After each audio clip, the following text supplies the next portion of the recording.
সহজ লেখনে তোমাদের সকলকে স্বাগত। আজকের এই ভিডিওতে আমরা নবম শ্রেণীর তৃতীয় পর্যায়ক্রমিক মূল্যায়ন 2024 সালের ভূগোল বিষয়ের প্রশ্নপত্র সেট 2 এর উত্তর সহ আলোচনা করব। তো চলো এই ভিডিওতে আমরা দেখে নিই ক্লাস 9 এর থার্ড ইউনিট টেস্ট 2024 জিওগ্রাফি সাবজেক্টের এই কোশ্চেন পেপারের উত্তরগুলো। দেখো, ফাইনাল পরীক্ষায় তোমাদের 90 নম্বর থাকবে পূর্ণমান এবং 3 ঘন্টা 15 মিনিট সময় দেওয়া থাকবে। এই সমস্ত প্রশ্নের উত্তরগুলো দেখার আগে অবশ্যই চ্যানেলটিকে তোমরা সাবস্ক্রাইব করে রাখবে, সাথে বেল আইকনে প্রেস করে অল অপশনটিকে সিলেক্ট করবে, ভিডিওটিতে লাইক করবে এবং ভিডিওটি বন্ধু বান্ধবীর সঙ্গে অবশ্যই শেয়ার করবে। আর এর প্রশ্ন এবং উত্তরের পিডিএফ ফাইল আমাদের সহজ লেসন অ্যাপের মধ্যে দেওয়া আছে, যার লিংক ডেসক্রিপশন বক্সে দেওয়া আছে। এখান থেকে তোমরা অ্যাপটিকে ডাউনলোড করে নিয়ে চাইলে পিডিএফ গুলো নিতে পারো।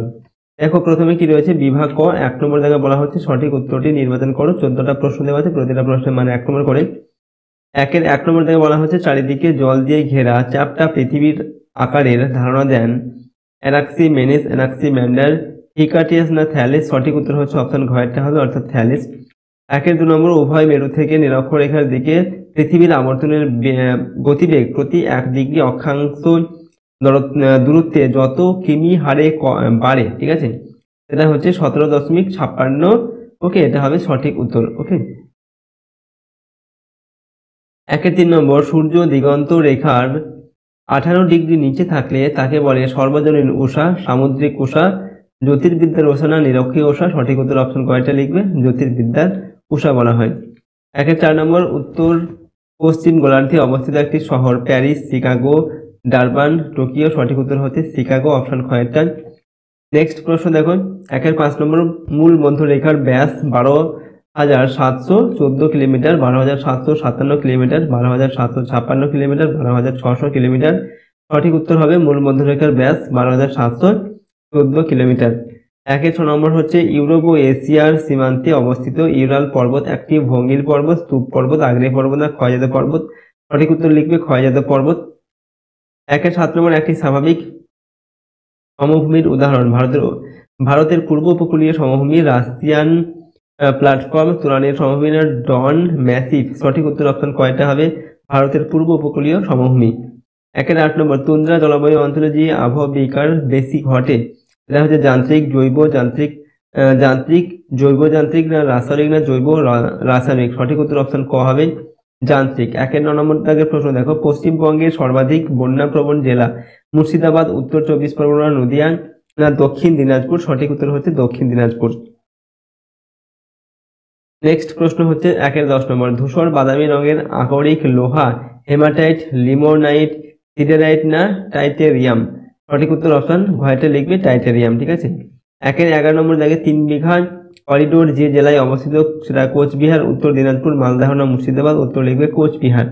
12 নম্বর হচ্ছে জঙ্গলহীন পর্বত শৃঙ্গ বলতে যে পর্বত চূড়াকে বোঝায় তা সান্দাকফু, পালুট, সবরগ্রাম না টংলো। সঠিক উত্তর অপশন ক হবে, সান্দাকফু। 13 নম্বর হচ্ছে ভাষা মাটি দেখা যায় পশ্চিমবঙ্গের যে অঞ্চলে সেটা পশ্চিমবঙ্গের মালভূমি, সক্রিয় বদ্বীপ, তরাই, ডুয়ার্স, রাঢ় সমভূমি। সঠিক উত্তর অপশন খ হবে, সক্রিয় বদ্বীপ। 14 নম্বর, একটি বড় স্কেলের মানচিত্রের উদাহরণ দেয়াল মানচিত্র, মৌজা মানচিত্র, অ্যাটলাস, বইয়ের মানচিত্র, গ্লোব। সঠিক উত্তর মৌজা মানচিত্র। এরপরে হচ্ছে বিভাগ ক্ষয়ের দাগে 2 নম্বর দাগে বলা হচ্ছে নিচের প্রশ্নগুলির নির্দেশ মতো উত্তর দাও। ওকে, 1 নম্বর দাগে নিচের বাক্যগুলি শুদ্ধ হলে পাশে সু এবং অশুদ্ধ হলে পাশে অলেখ, যেগুলো 6টি লিখতে হবে। প্রশ্নের মানে 1 নম্বর করে। 1 নম্বর দাগে পৃথিবীর ক্ষেত্রফল প্রায় 19.73 কোটি বর্গ মাইল, এটা হবে অশুদ্ধ। 2 নম্বর, সূর্যের উত্তরায়ণ ও দক্ষিণায়ন পথকে অয়নান্ত বলে, এটা শুদ্ধ হবে।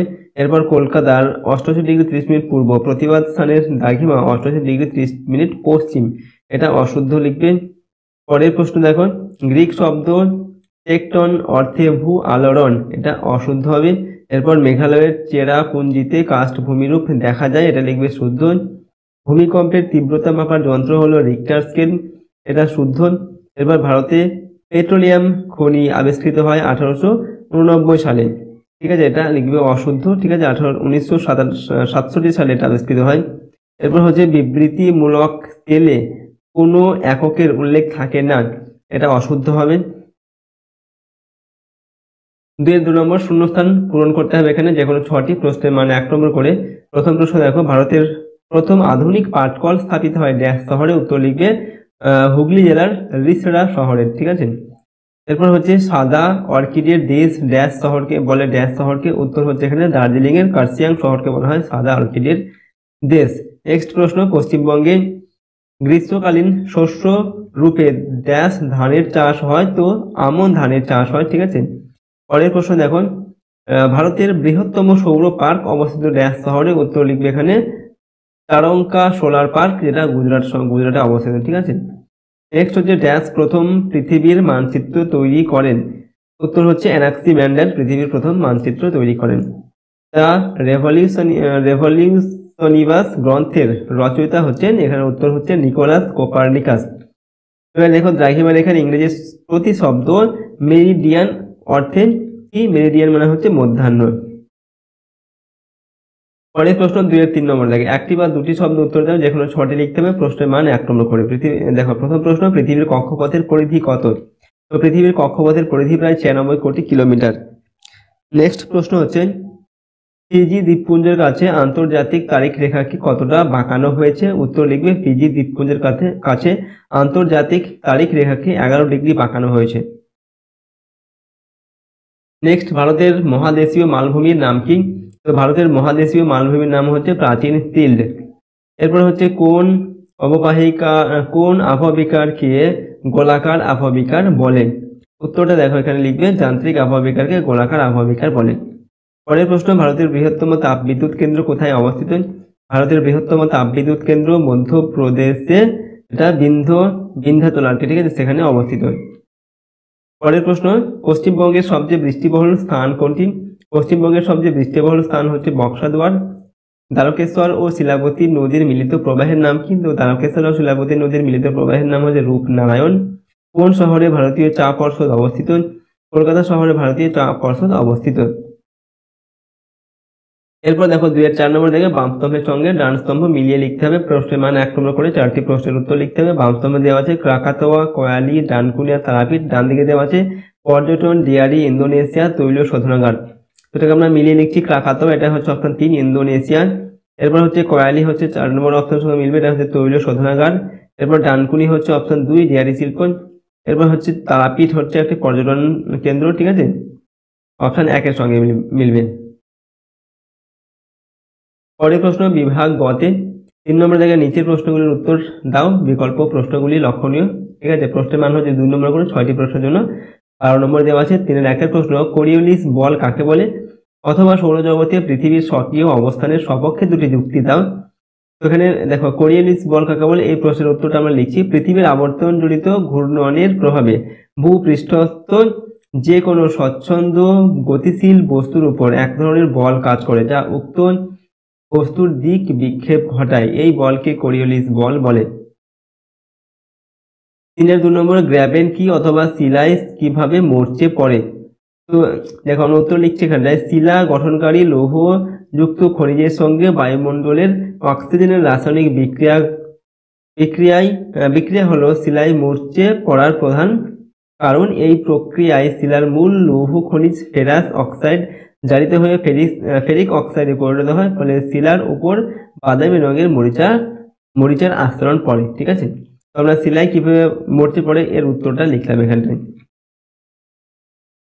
3 নম্বর, আধা প্রাকৃতিক দুর্যোগ কাকে বলে অথবা হিমানী সম্প্রপাত বলতে কি বোঝো? তোমরা হিমানী সম্প্রপাত কাকে বলে সেটা লিখছি, পৃথিবীর মাধ্যাকর্ষণ শক্তির প্রভাবে পার্বত্য অঞ্চলে হিমরেখার উপরে অর্থাৎ তুষার ক্ষেত্রে জমাট বাঁধা বরফ অত্যন্ত ধীর গতিতে পর্বতের ঢাল বেয়ে নিচের দিকে নেমে আসতে থাকে। কখনো কখনো পর্বতের ঢালে চলমান এই রকম হিমবাহ থেকে বিশাল বরফের স্তূপ ভেঙে প্রচন্ড বেগে নিচের দিকে পড়তে দেখা যায়, একে হিমানী সম্প্রপাত বলে।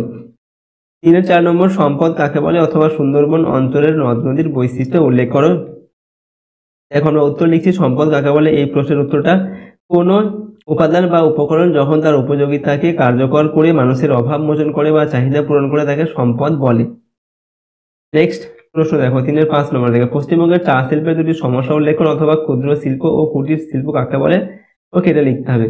আমরা লিখছি চা শিল্পের সমস্যা। 1 নম্বর হচ্ছে চা শিল্পের সমস্যা, ঠিক আছে। 1 নম্বর হচ্ছে রুগ্ন চা বাগান। পশ্চিমবঙ্গের চা বাগানগুলি বহু প্রাচীন হওয়ায় এইগুলি থেকে আশানুরূপ চা পাতা পাওয়া যায় না।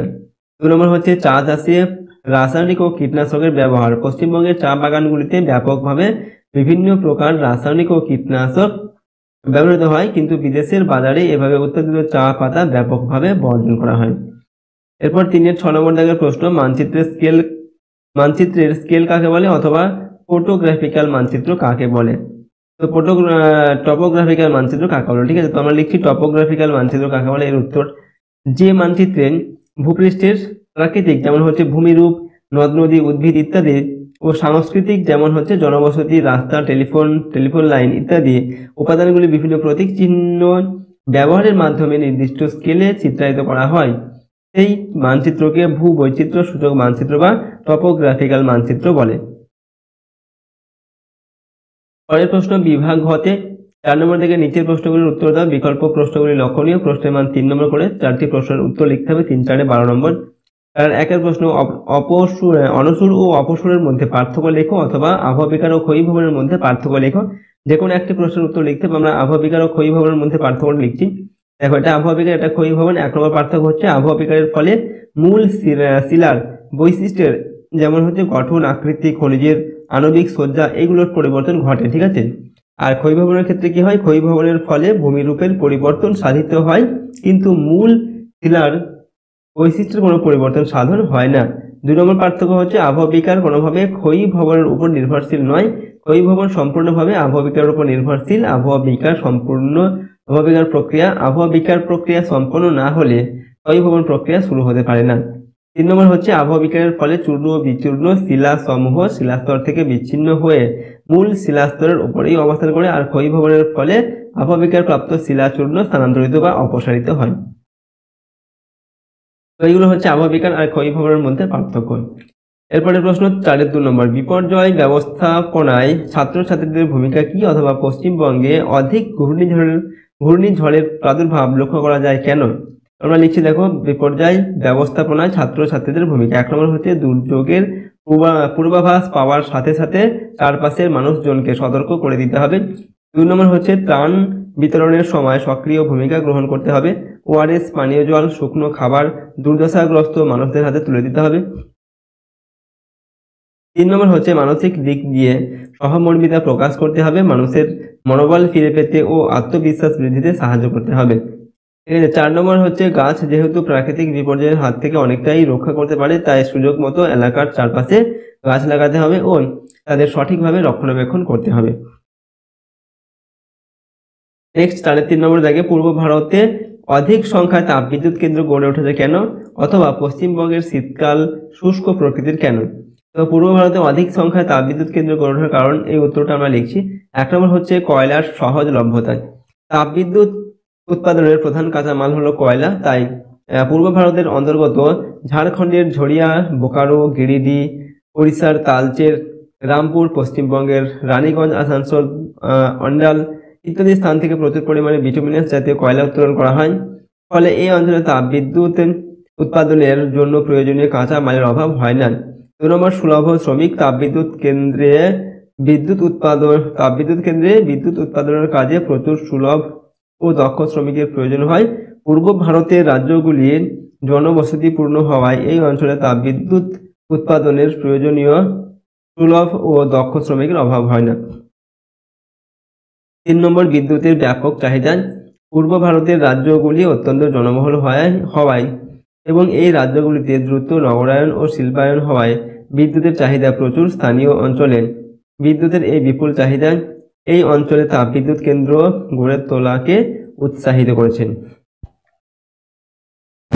4 নম্বর থেকে মানচিত্রের প্রয়োজনীয়তা কি অথবা স্কেলের গুরুত্ব উল্লেখ করো।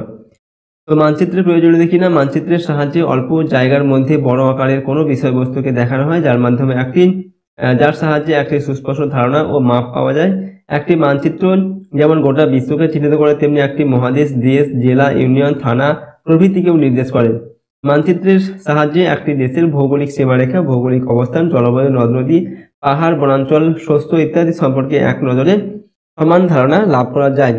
আর এসব কিছু জানার জন্য মানচিত্রের প্রয়োজনীয়তা অপরিসীম। পরের প্রশ্ন দেখো, বিভাগ অঙ্গতে 5 নম্বর থেকে বলা হচ্ছে নিচের প্রশ্নগুলোর উত্তর দাও। 5 × 4 = 20, অর্থাৎ প্রশ্নের মান 5 নম্বর করে 4টি প্রশ্নের উত্তর লিখতে হবে। 5-এর 1 প্রশ্ন দেখো, যে কোনো 2টি প্রশ্নের উত্তর এখান থেকে লিখতে হবে, 5 × 10 নম্বর।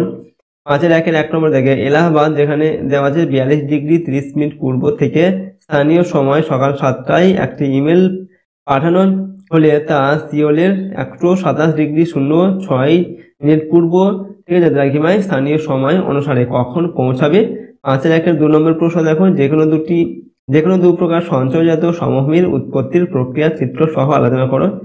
এরপর হচ্ছে তাপীয় প্রসারণ জনিত আবহাওয়া বিজ্ঞানের যেকোনো দুটি প্রক্রিয়ার সচিত্র ব্যাখ্যা দাও। নেক্সট হচ্ছে পৃথিবীর গোলাকৃতির সাপেক্ষে প্রমাণগুলি আলোচনা করো। এখানে 4টি প্রশ্ন দেওয়া আছে, যেকোনো দুটি প্রশ্নের উত্তর লিখতে হবে 5 নম্বর মানে, ঠিক আছে। প্রশ্নের উত্তরগুলো তোমরা ভালোভাবে কিন্তু দেখে নিও বই থেকে। এবার 5-এর 2 নম্বর যেকোনো দুটি প্রশ্নের উত্তর লিখতে হবে এখান থেকেও, ঠিক আছে। প্রশ্নের মান 5 নম্বর করে, 5 × 10 নম্বর। প্রথম প্রশ্ন দেখো, পশ্চিমবঙ্গের মালভূমি অঞ্চলের ভূ প্রকৃতি সংক্ষেপে বর্ণনা করো। নেক্সট, পশ্চিমবঙ্গের পার্বত্য অঞ্চলের স্বাভাবিক উদ্ভিদ ও মাটির বৈশিষ্ট্য আলোচনা করো। পরের প্রশ্ন, ধান চাষের অনুকূল প্রাকৃতিক পরিবেশের সংক্ষিপ্ত বিবরণ দাও। নেক্সট, হুগলি নদীর উভয় তীরে পাট শিল্পের কেন্দ্রীভবনের কারণগুলি ব্যাখ্যা করো। এখানে 4টি প্রশ্ন দেওয়া আছে, যেকোনো দুটি প্রশ্নের উত্তর লিখতে হবে, ঠিক আছে। সব প্রশ্নগুলো তোমরা কিন্তু উত্তর সহ ভালোভাবে দেখে রাখবে বই থেকে। নেক্সট দেখো, বিভাগ 4তে বলা হচ্ছে 6 নম্বর থেকে পশ্চিমবঙ্গের রেখা মানচিত্রের নিম্নলিখিত স্থানগুলি উপযুক্ত নাম ও প্রতীক সহ চিহ্নিত করো। প্রশ্নের মান 1 নম্বর করে 10টি প্রশ্নের উত্তর লিখতে হবে। 1 প্রশ্ন হচ্ছে অযোধ্যা পাহাড়, এরপর জলঢাকা নদী, একটি প্রাচীন পলি মাটি অঞ্চল, সুন্দরবন, একটি পাট গবেষণা কেন্দ্র, একটি চা নিলাম কেন্দ্র। নেক্সট হচ্ছে ফারাক্কা তাপবিদ্যুৎ কেন্দ্র, রানীগঞ্জ কয়লা খনি, শঙ্করপুর, আর হচ্ছে ডিএসপি। তো এখানে 10টি জায়গার নাম দেওয়া আছে, 10টি স্থান দেওয়া আছে, এগুলোকে চিহ্নিত করতে হবে যে মানচিত্র তোমার দেওয়া হবে সেখানে, ঠিক আছে। তো দেখো, আজকের এই ভিডিওতে আমরা ক্লাস 9-এ তোমাদের জিওগ্রাফি সাবজেক্টের ফাইনাল পরীক্ষার একটি কোশ্চেন পেপারের উত্তর সহ আলোচনা করলাম, ঠিক আছে। বড় প্রশ্ন অর্থাৎ 5 নম্বর দাগের যে 5 নম্বর মানে যে প্রশ্নের উত্তর সেগুলো তোমরা বই থেকে দেখে নেবে, ঠিক আছে। বাকি সমস্ত প্রশ্নগুলো অবশ্যই ভালোভাবে কিন্তু প্র্যাকটিস করে রাখবে তোমাদের ফাইনাল পরীক্ষার জন্য। ওকে, খুবই গুরুত্বপূর্ণ কিন্তু এই সমস্ত প্রশ্ন এবং উত্তরগুলো। ওকে, আর যদি আমাদের চ্যানেল তোমরা নতুন হয়ে থাকো চ্যানেলটিকে প্লিজ সাবস্ক্রাইব করে রাখবে এবং বেল আইকনে প্রেস করে অল অপশনটিকে সিলেক্ট করবে। ভিডিওটিতে লাইক করবে, ভিডিওটি বন্ধু বান্ধবের সঙ্গে অবশ্যই শেয়ার করবে এবং এই সমস্ত প্রশ্নের পিডিএফ ফাইলগুলো আমাদের সহজ লেসন অ্যাপের মধ্যে দেওয়া থাকবে। অ্যাপের লিঙ্ক ডেসক্রিপশন বক্সে দেওয়া আছে, সেখান থেকে তোমরা অ্যাপটিকে ডাউনলোড করে নিয়ে চাইলে পিডিএফগুলো সেখান থেকে নিতে পারো, ঠিক আছে। তো চলো, আজকের এই ভিডিওটিকে আমরা এখানে শেষ করছি। সম্পূর্ণ ভিডিওটি দেখার জন্য অসংখ্য ধন্যবাদ।